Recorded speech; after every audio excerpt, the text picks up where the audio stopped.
ایک شخص نے چڑیا پکڑنے کے لیے جال بچھایا۔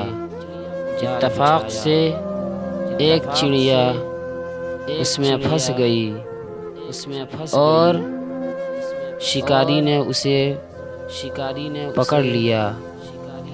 چڑیا نے اس سے کہا، اے انسان، تم نے کئی ہرن، بکرے اور مرغ وغیرہ کھائے ہیں، ان چیزوں کے مقابلے میں میری کیا حقیقت ہے؟ ذرا سا گوشت میرے جسم میں ہے، اس سے تمہارا کیا بنے گا؟ تمہارا تو پیٹ بھی نہیں بھرے گا،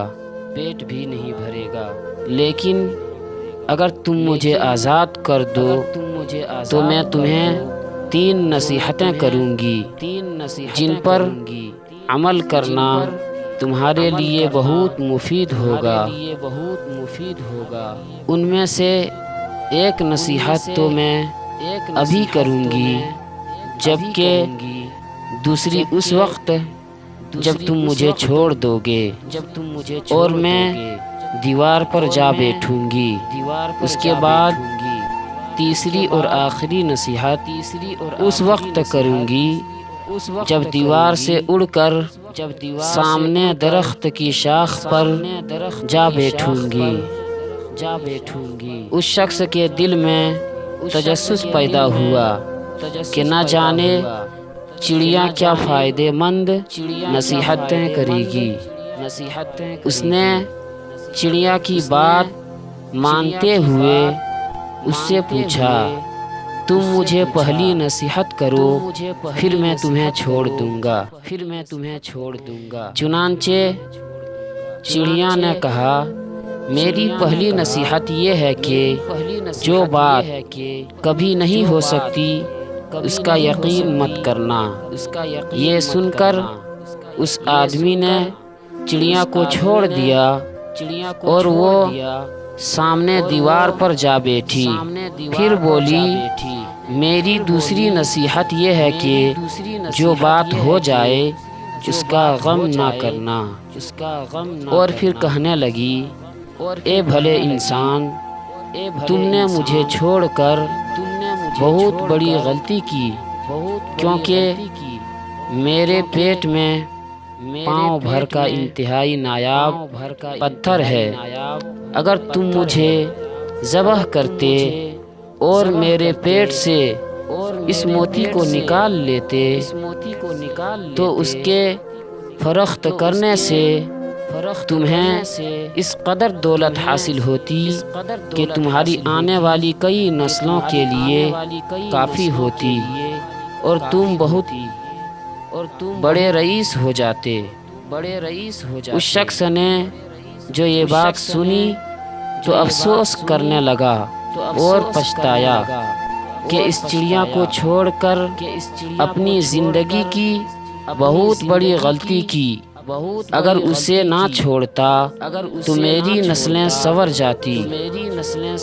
چڑیا نے اسے اس طرح سوچ میں پڑے دیکھا تو اڑ کر درخت کی شاخ پر جا بیٹھی اور بولی، اے بھلے انسان، ابھی میں نے تمہیں پہلی نصیحت کی جسے تم بھول گئے کہ جو بات نہ ہو سکنے والی ہو اس کا ہرگز یقین نہ کرنا، لیکن تم نے میری اس بات کا اعتبار کر لیا کہ میں نے چھوٹا بھر وزن رکھنے والی چڑیا اپنے پیٹ میں پاؤ وزن کا موتی رکھتی ہوں۔ کیا یہ ممکن ہے؟ میں نے تمہیں دوسری نصیحت یہ کی تھی کہ میں جو بات ہو جائے اس کا غم نہ کرنا، مگر تم نے دوسری نصیحت کا بھی کوئی اثر نہ لیا اور غم و افسوس میں مبتلا ہو گئے کہ خواہ مخواہ مجھے جانے دیا۔ تمہیں کوئی بھی نصیحت کرنا بالکل بیکار ہے۔ تم نے میری پہلی 2 نصیحتوں پر کب عمل کیا جو تیسری پر کرو گے تم نصیحت کے قابل نہیں۔ یہ کہتے ہوئے چڑیاں پھر سے اڑی اور ہوا میں پرواز کر گئی۔ وہ شخص وہیں کھڑا چڑیاں کی باتوں پر غور و فکر کرتے ہوئے سوچوں میں کھو گیا۔ وہ لوگ خوش نصیب ہوتے ہیں جنہیں کوئی نصیحت کرنے والا ہو۔